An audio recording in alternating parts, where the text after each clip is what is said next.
Muito obrigado, Hernani. Eu vou começar pedindo desculpas pela minha voz. O São João no Porto é muito divertido, mas me deixou com uma dor de garganta. E para explicar meu nome, eu devo dizer que eu venho de brasileiro, é claro, venho do lado do pai de uma família italiana, do lado da minha mãe de uma família portuguesa.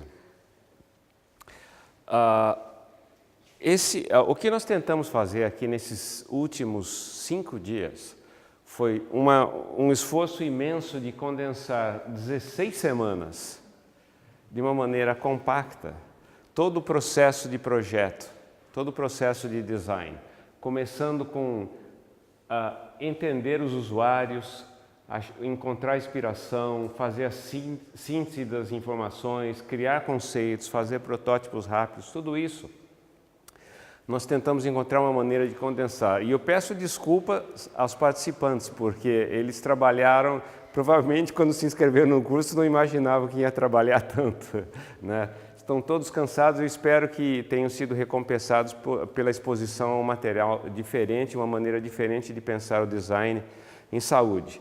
E com relação ao design em saúde mesmo, eu tinha preparado algo mais genérico, mas em face dos 2 desafios que nós tivemos das empresas da Atitude e da Sonai e o trabalho que os alunos fizeram, eu achei melhor me focar especificamente no design de serviços. A maioria das pessoas, quando ouve a palavra design, pensa em coisas, objetos, né? A gente fala em inglês, coisas que fazem um barulho quando caem no chão. E serviço, estratégia, não faz barulho. Mas eles podem ser objetos de design da mesma maneira que uma cadeira, uma mesa, uma casa. Existem os mesmos princípios aplicados a esses projetos. E como é que a gente faz um protótipo de serviços? Como é que a gente faz um protótipo de coisas que não são tangíveis? É isso que eu vou tentar passar um pouco aqui nessa conversa. Então, o meu primeiro ponto, são 3 pontos que eu gostaria de salientar. O primeiro é que medicina e saúde sempre foi pessoal. E a gente vive uma era onde a medicina está sendo despersonalizada, por uma série de razões. O segundo é o design thinking na saúde. E o terceiro, eu vou mostrar um caso que é o design dos nossos serviços clínicos na cidade de Austin. Então eu vou começar de maneira pessoal. Em 2010 eu visitei a Índia com a minha filha. Minha filha estava fazendo um trabalho para um professor de economia americano e ela iria ficar 3 meses na Índia. E eu aproveitei a oportunidade para viajar de norte a sul na Índia por 2 semanas com ela. Aconteceu que nesse período houve o recorde das temperaturas altas na Índia, desde que os recordes começaram. Então, no lugar onde nós estávamos, estava 48 graus.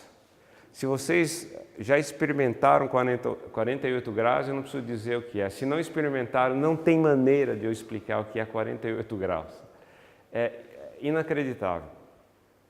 E com essas temperaturas altíssimas, e nós ficávamos em hotéis relativamente econômicos, havia um ar-condicionado na janela que deixava a temperatura dentro do quarto um pouquinho mais amena. Mais amena quer dizer uns 35. Né? A minha filha começou a sentir frio e a tremer nessa temperatura.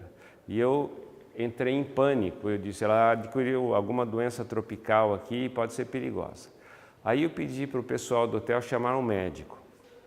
E veio um médico, um senhor na faixa dos 50, 60 anos, dirigindo uma moto, né? Porque no trânsito da Índia é muito mais fácil deslocar dessa maneira. Chegou até o nosso quarto para examinar minha filha e passou cerca de 1 hora no exame, fazendo perguntas do tipo, quando é que você chegou à Índia, o que aconteceu, o que você comeu, que lugares você visitou, e ele ia anotando tudo no caderno. Aí ele começou a descrever o raciocínio dele. Não pode ser essa doença, porque o tempo que você está aqui na Índia não daria para incubar esse tipo de doença, não pode ser essa, mas pode ser essa aqui ou esta. E ele fez todo um raciocínio e desenhando o que a gente chama de uma árvore de decisão. Aí ele chegou a 3 prováveis diagnósticos e disse, para eu dizer qual é, eu preciso de alguns exames. Aí ele nos enviou para um laboratório, onde os exames de sangue foram feitos. E ali em cima vocês veem, não se faz determinação de sexo pré-natal porque é proibido por lei. Na Índia tem esse problema. Aí eles fizeram os exames, no dia seguinte o resultado veio. Ele tinha dado já um medicamento preliminar, aí ele deu antibióticos, não era nada muito sério, e ligou depois de 8 horas e ligou no dia seguinte. Aí ele me enviou a conta. A conta foi de 700 rúpias, o que equivale a mais ou menos 8 euros, por todo esse trabalho. Aí vocês obviamente conhecem a fama dos Estados Unidos do custo da saúde, né? Tudo isso nos Estados Unidos seria na casa de milhares de dólares. Aí eu contei essa história para o meu médico, ele disse, nós sabíamos praticar esse tipo de medicina nos Estados Unidos, há muito tempo atrás. Existiam os chamados médicos de família que vocês ainda têm em Portugal. Eu não sei se funcionam como funcionava há algum tempo. Era aquele indivíduo que conhecia a família do paciente, conhecia o paciente, sabia dos problemas socioeconômicos do paciente e podia dar um tratamento mais personalizado. Com a industrialização da medicina, isso desapareceu. Mas se nós olharmos os determinantes da saúde, nós vamos ver o seguinte, que o acaso, quer dizer, os genes que nos foram dados e a biologia representam apenas 10% dos determinantes da nossa própria saúde. Esses não estão sob nosso controle, a não ser que a gente tivesse tido a oportunidade de escolher bem os pais, né? Mas os outros fatores, por exemplo, socioeconômico, cuidados clínicos, o ambiente, estão sob controle da sociedade e do indivíduo. E a questão dos hábitos está totalmente sob controle do indivíduo.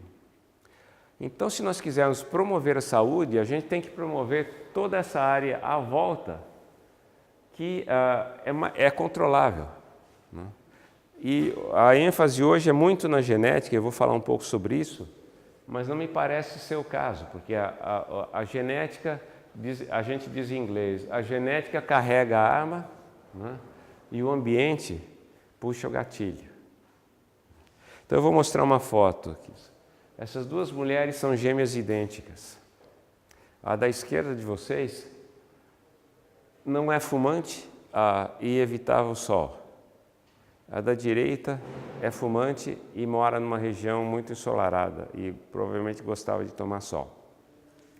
Então essas diferenças são óbvias. Isso se promove a todos os níveis, né?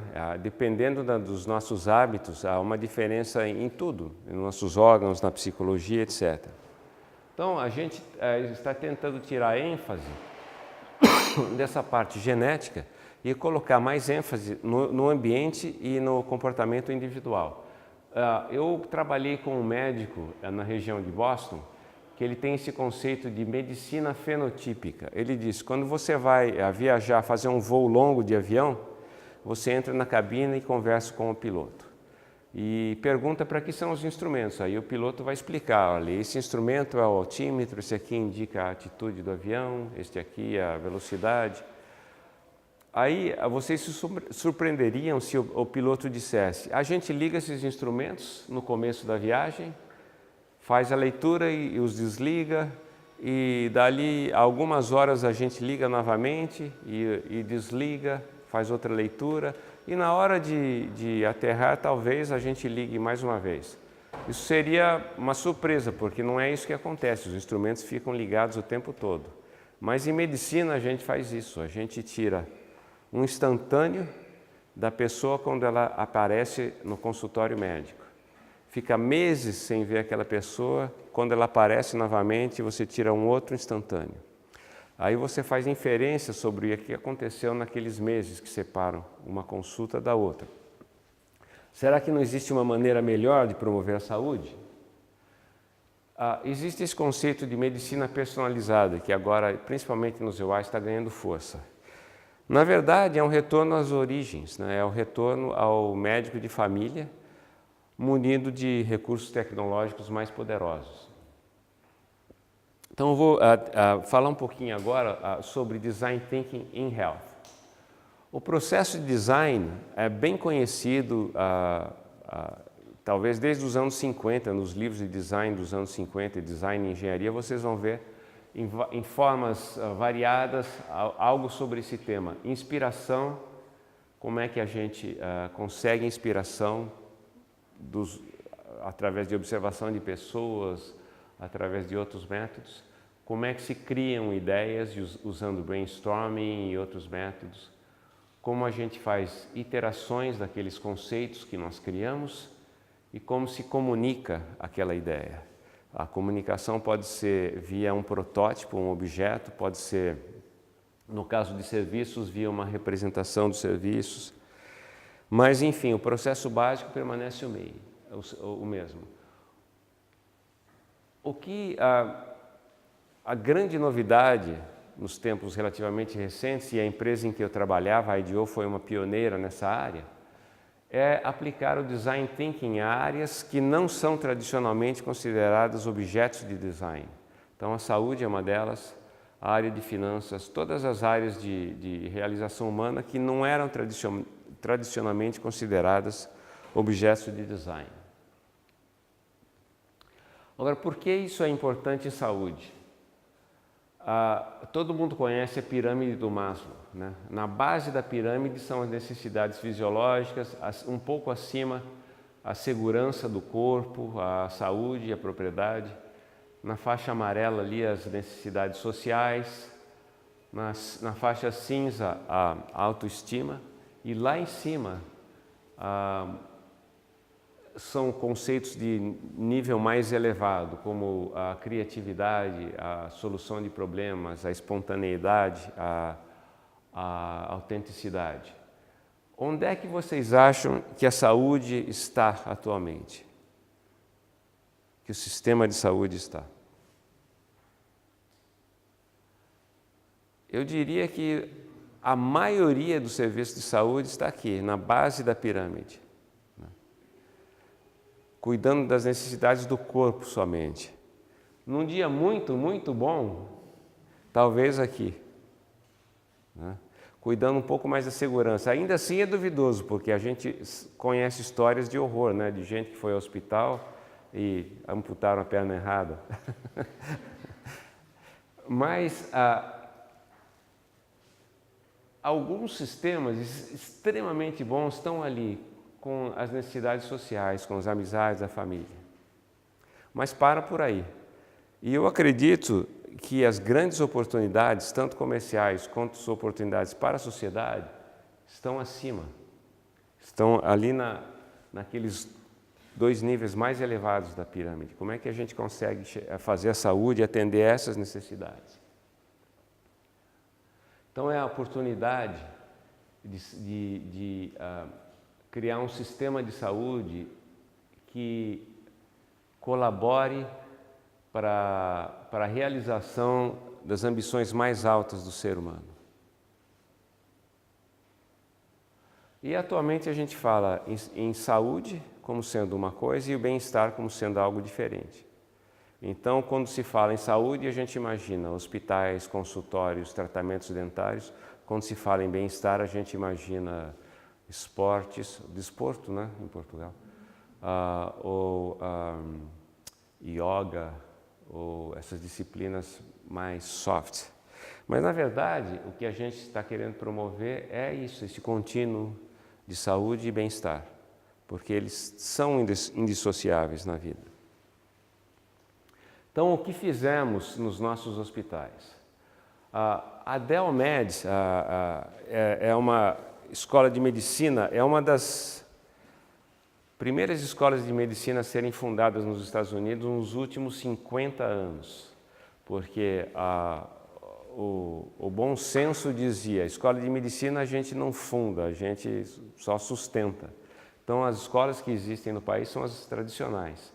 E a Dell Med recebeu uma doação muito grande da empresa chamada Dell Computadores para começar a escola. E com essa doação inicial conseguiu doações nos Estados Unidos, isso é uma maravilha, né? Os doadores privados são incríveis.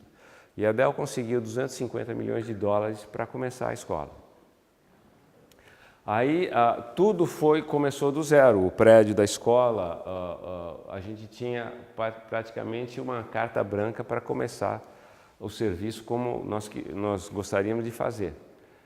E o dean da escola, que seria equivalente ao que é vice-reitor, talvez, o cargo em Portugal, mas o dean da escola de medicina resolveu que design era importante na saúde. Ele havia trabalhado com a minha empresa anterior, a IDEO, e ele tinha entendido o benefício do design na saúde. E ele disse, vamos criar um instituto de design para a saúde na escola, como um departamento autônomo. E foi aí que nós começamos. E uma das nossas missões foi fazer o design de serviços, o fluxo dos pacientes na primeira clínica. Agora, quando você vai a uma cadeia como a Starbucks, e eu verifiquei, pelo menos em Lisboa, há vários Starbucks. No Porto tem algum Starbucks? Tem Starbucks. Se você vai numa loja da Starbucks americana e eles estão cumprindo o protocolo original do Starbucks, você vai ouvir o seu nome repetido 3 vezes. A pessoa que está ali no caixa atendendo vai perguntar o seu nome e vai repetir o nome do produto 3 vezes. Eles vão treinar você para aprender qual é o nome do produto. E nos Estados Unidos tem um produto chamado Venti Latte, que só o Starbucks que vende. É um café grande. Então, o que eles estão fazendo? Estão fazendo o cliente se sentir em casa, porque, olha, puxa, essas pessoas aqui me conhecem pelo nome. Né? A pessoa, o barista que prepara o café, diz, eu tenho aqui um No Whip Venti Iced Mocha for Ashley. Né? Fala o nome do produto e diz. E cada detalhe dessa loja, e de quase todas as lojas de cadeia, foi projetado por alguém. As cores, a decoração, a maneira de treinar os funcionários, os uniformes, etc. Em saúde, isso não é comum. Aliás, eu diria que é quase inexistente. Muitas vezes o fluxo de pacientes não é projetado por ninguém. Os médicos dizem, eu quero que faça isso, faça aquilo, ninguém pensou no sistema como um todo. Daí as distorções e as ineficiências que a gente vê no sistema. E nós queríamos sair disso, nós queríamos fazer o design dos serviços em saúde. Então fizemos uma pesquisa preliminar, eu não vou detalhar, porque toma algum tempo, mas tem uma coisa, aquela frase em amarelo que ficou comigo. Um paciente nos disse, a saúde é como um planeta que gostaria de ser o Sol, né, que pensa que é o Sol. Porque quando você tem um contato com o sistema de saúde, o médico lhe diz, olha, de hoje em diante você tem que fazer isso, testar o seu açúcar, no caso de diabetes, tem que testar o seu açúcar 5 vezes por dia, tomar essa droga, vir aqui 3 vezes, fazer fisioterapia, etc, etc. E dá a impressão que o sistema de saúde quer controlar a sua vida. E o indivíduo não quer isso, o indivíduo quer viver a vida normalmente, com o mínimo de interação com o sistema de saúde. Então nós começamos a pensar nos princípios que iríamos adotar. E eu não vou ler os detalhes, mas eu vou dizer que são 4 princípios principais. O primeiro é a integração dos cuidados médicos. Isso é um problema sério nos Estados Unidos, onde o sistema é privado e as pessoas vão de um consultório médico a outro, a um hospital, a outro especialista. E em cada lugar onde nós chegamos, eles fazem a mesma pergunta, a gente tem que preencher o mesmo questionário, com o sistema completamente desintegrado. Eu estou vendo pela linguagem não verbal de alguns que em Portugal também acontece isso, infelizmente, né? Então, isso é algo que nós estamos tentando combater. O segundo, a gente vai se centrar na pessoa, no paciente. O paciente é o nosso foco principal. O terceiro é que nós vamos medir os resultados para cada paciente. Nós vamos medir os resultados objetivos e também subjetivos, e vou mostrar como. E o quarto é oferecer uma transparência total nos custos, que nos Estados Unidos não existe. Então, a maneira como a gente vai comunicar o custo do tratamento é diferente. Então, essa é a jornada típica de saúde. E nossos participantes do workshop fizeram algo similar para os desafios de vocês, clientes.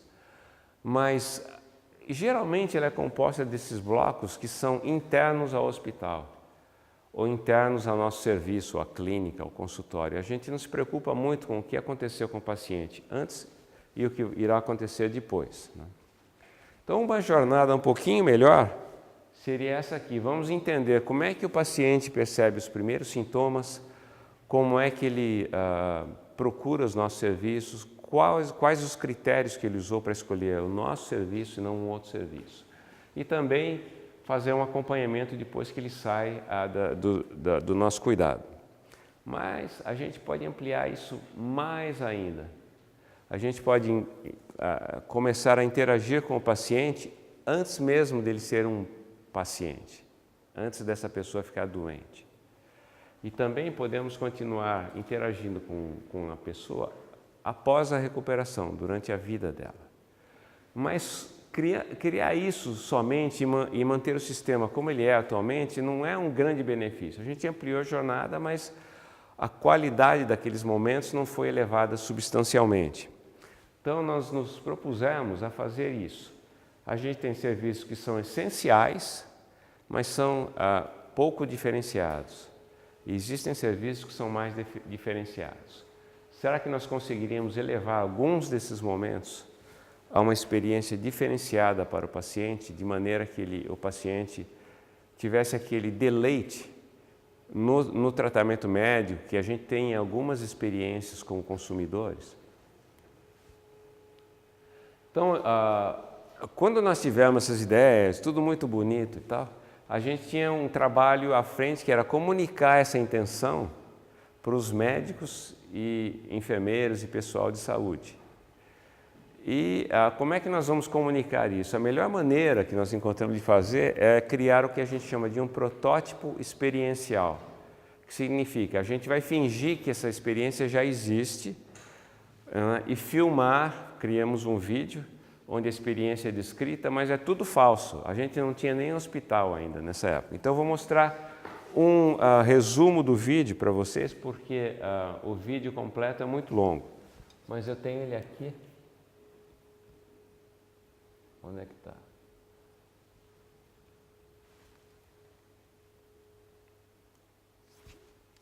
Alguém está vendo a seta do mouse? Ah, agora eu vi.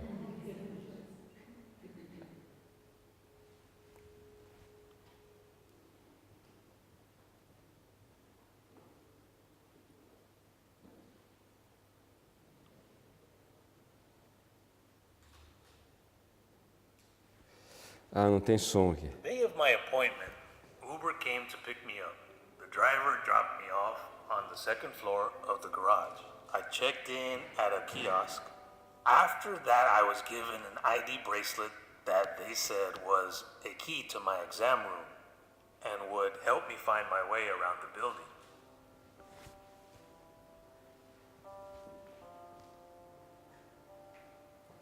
When I said yes, she brought back Carl, the orthopedic surgeon. He explained the x-rays again, and this time talked about what actually happens in the surgery.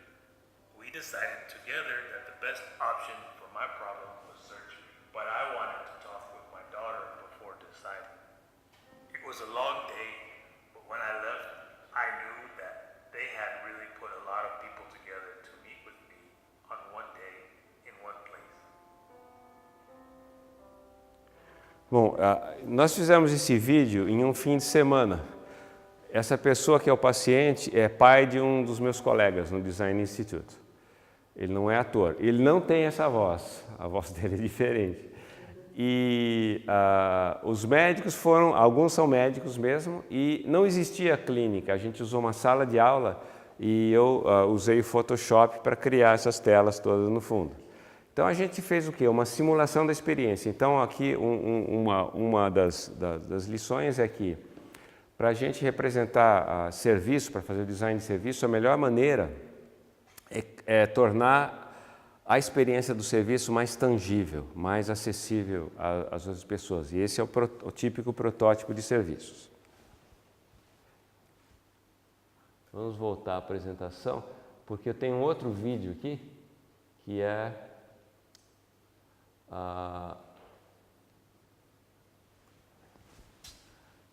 se vocês já tentaram trabalhar com mouse de cabeça para baixo, você sabe como é difícil. Ok. Então, uma das coisas que algumas coisas que eu acredito que sejam inovadoras. Uma das coisas que nós nos propusemos a fazer nós vamos coordenar o cuidado do paciente, que é uma coisa que normalmente não existe. Então, uma das experiências que vocês viram é esse Diego, esse paciente, interagir com o sistema depois que os médicos já tinham se reunido a respeito do caso. Então, isso nós fazemos na clínica. A gente recebe toda a documentação do cliente adiantadamente, e aí os médicos se reúnem e discutem caso a caso. É parte integral do cuidado do paciente fazer isso. E como é que a gente cria os detalhes para realizar esse serviço? Então, nós criamos a jornada do paciente, como vocês viram lá, e a jornada inclui o primeiro contato, a equipe se reunindo, a comunicação com o paciente, etc. Então, nós fizemos um manual de serviço, que é um livro dessa grossura aqui, que descreve cada detalhe. E nesse manual de serviços está descrito como é que a gente vai interagir com o paciente, quais as ferramentas necessárias, acho que tem uma página só, isso. Quais as ferramentas necessárias, o que acontece na presença do paciente, que a gente chama de on-stage, né, no palco, e o que acontece por trás das cortinas, que a gente chama de off-stage. Então, o que está acontecendo? Tem alguém ao telefone, tem alguém processando informações, quais são as necessidades do paciente, quais são as necessidades dos médicos e qual é a necessidade da instituição. São três aspectos que têm que ser harmonizados, que às vezes são conflitantes.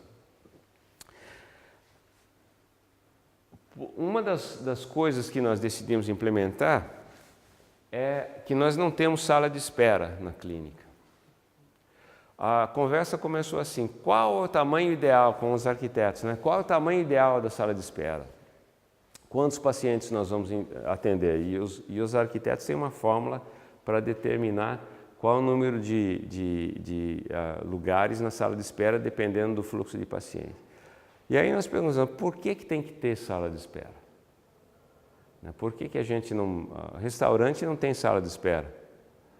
Você chega e já senta na sua mesa. Então nós fizemos isso, você chega à nossa clínica e você é levado diretamente ao consultório, à sala de exames.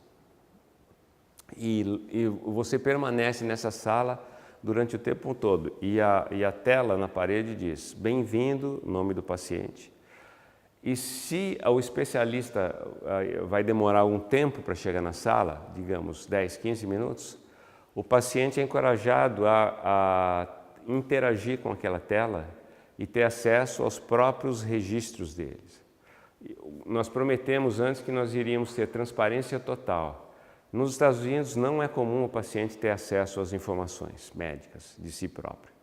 E nós nos propusemos a fazer isso. Você pode examinar suas próprias informações. E os especialistas vêm e vão no consultório do paciente. O paciente não sai dali. Uma das coisas que nós dissemos também é que a gente iria medir os outcomes, né, os resultados do tratamento que nós provemos. Agora, é uma coisa comum, está ficando um termo comum nos Estados Unidos, a coisa de value-based care, que significa o tratamento,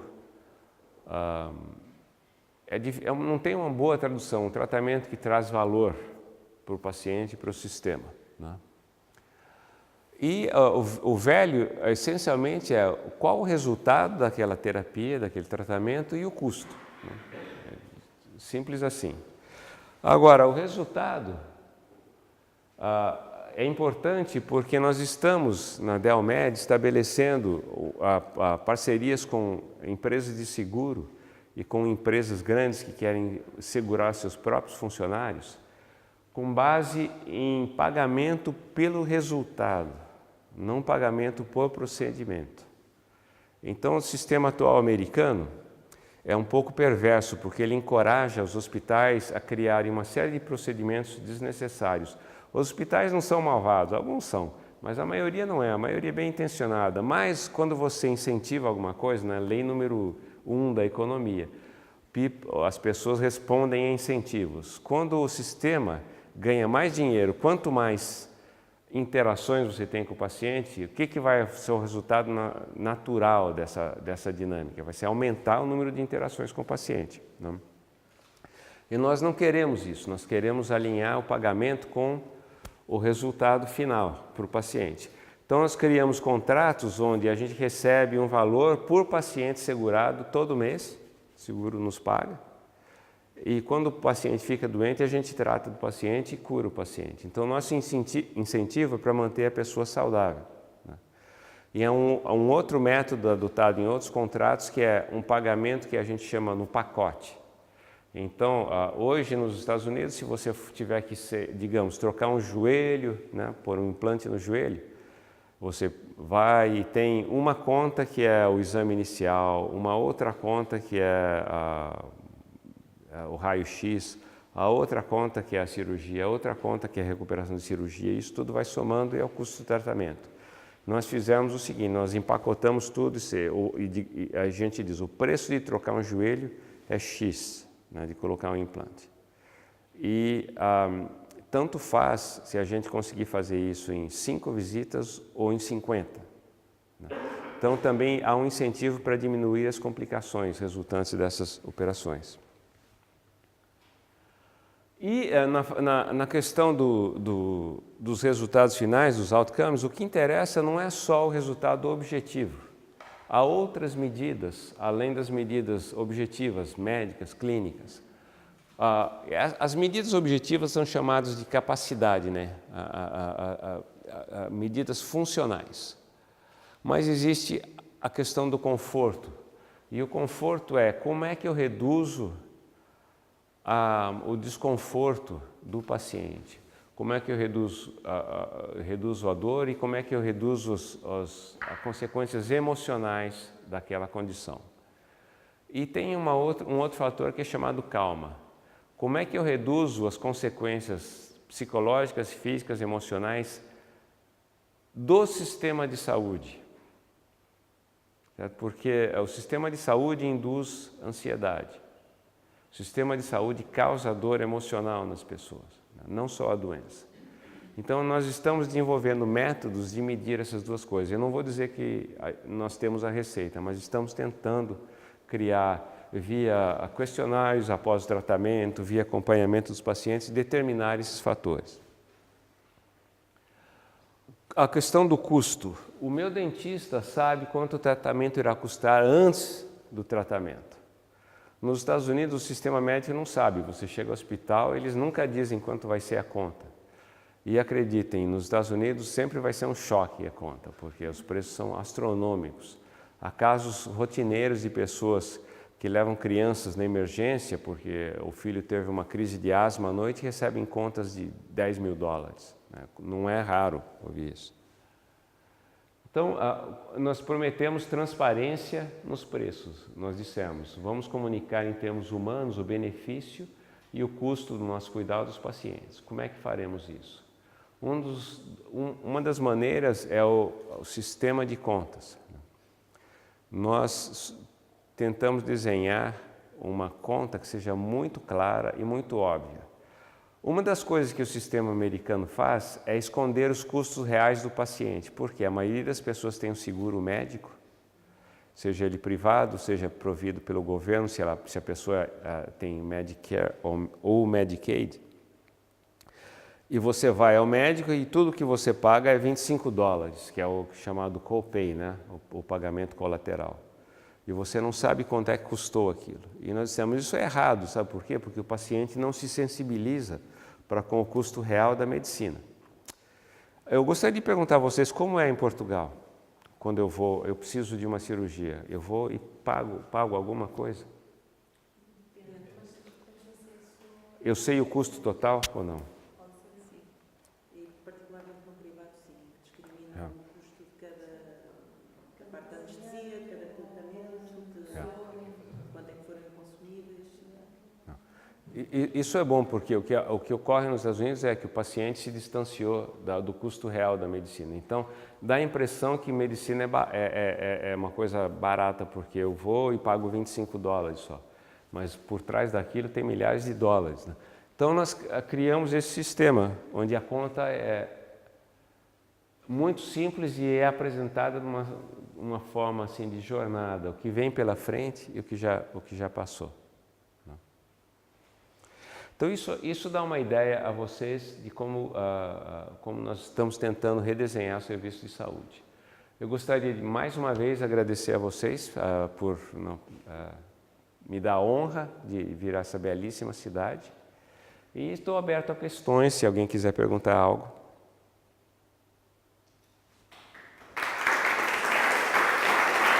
Obrigado.